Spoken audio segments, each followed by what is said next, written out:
રાજકોટમાં ચકચારી દુષ્કર્મની ઘટના બાદ આરોપીની વધુ એક કરતૂત પંચનામાની કાર્યવાહી દરમિયાન આરોપીએ પોલીસ પર હુમલો કર્યો। ભાગવાની લાઈનમાં અંધારાનો લાભ લઈ હેડ કોન્સ્ટેબલ પર અટેક કર્યું। રિકન્સ્ટ્રક્શન સમયે જ હુમલો કરતા પોલીસે સ્વબચાવમાં ફાયરિંગ કર્યું અને આરોપીના પગ પર 2 રાઉન્ડ ફાયરિંગ થતા ગોળી વાગી। ઇજાગ્રસ્ત આરોપીને પ્રાથમિક સારવાર બાદ રાજકોટ સિવિલ ખસેડવામાં આવ્યો। તેની સાથે આટકોટ પોલીસ સ્ટેશનમાં પોલીસ પર હુમલાનો વધુ એક ગુનો પણ દાખલ કરાયો। जनोनी आरोपी ने सख्तમાં સખત સજા મળે તેવી લોકોએ માંગ કરી છે।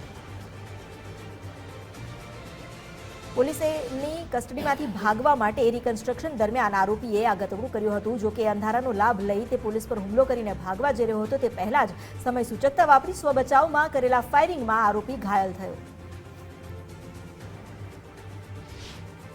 કાનપર ગામની વાડી વિસ્તારમાં જે 6 વર્ષની માસૂમ બાળકી ઉપર દુષ્કર્મ કરવામાં આવ્યું, ત્યારબાદ એના ગુપ્ત અંગમાં જે તીક્ષ્ણ હથિયારથી હુમલો કરવામાં આવ્યો। જે ઘટના સ્થળ છે ત્યાં અત્યારે ગુજરાત ફર્સ્ટની ટીમ આવી પહોંચી છે। આ એ જગ્યા છે જ્યાં બાળકો એક સાથે રમી રહ્યા હતા।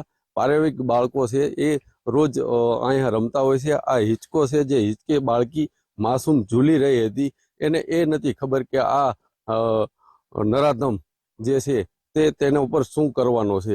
બાળકો અહીંયા રમી રહ્યા હતા, ત્યારબાદ સામેની જે વાડી છે ત્યાંથી આ નરાધમ જે રામસિંહ છે તે આવ્યો હતો અને બાળકીને ચોકલેટ બતાવી હતી અને ચોકલેટ બતાવી અને આ જે ટાંકો છે એ ટાંકાની પાછળના ભાગે તે બાળકીને લઈ ગયો હતો, ફોસલાવી હતી બાળકીને રમકડાની લાલચ અને ત્યારબાદ જે નરાધમ છે રામસિંહ તેના મનસુબા પૂરા કરવા માટે આ જે ટાંકી છે તેના પાછળના ભાગમાં હું તમને જે જગ્યા બતાવું છું તે જગ્યા પર તે લઈને આવ્યો હતો અને અહીંયા બાળકી સાથે ઝપાઝપી કરી હતી અને દુષ્કર્મનો પ્રયાસ કર્યો હતો।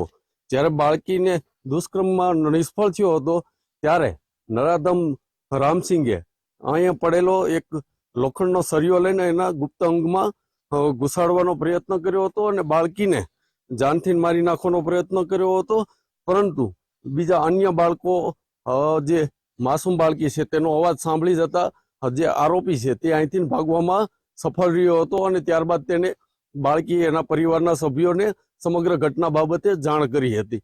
દુર્ગેશ કુબાવત, ગુજરાત ફર્સ્ટ, જસદણ।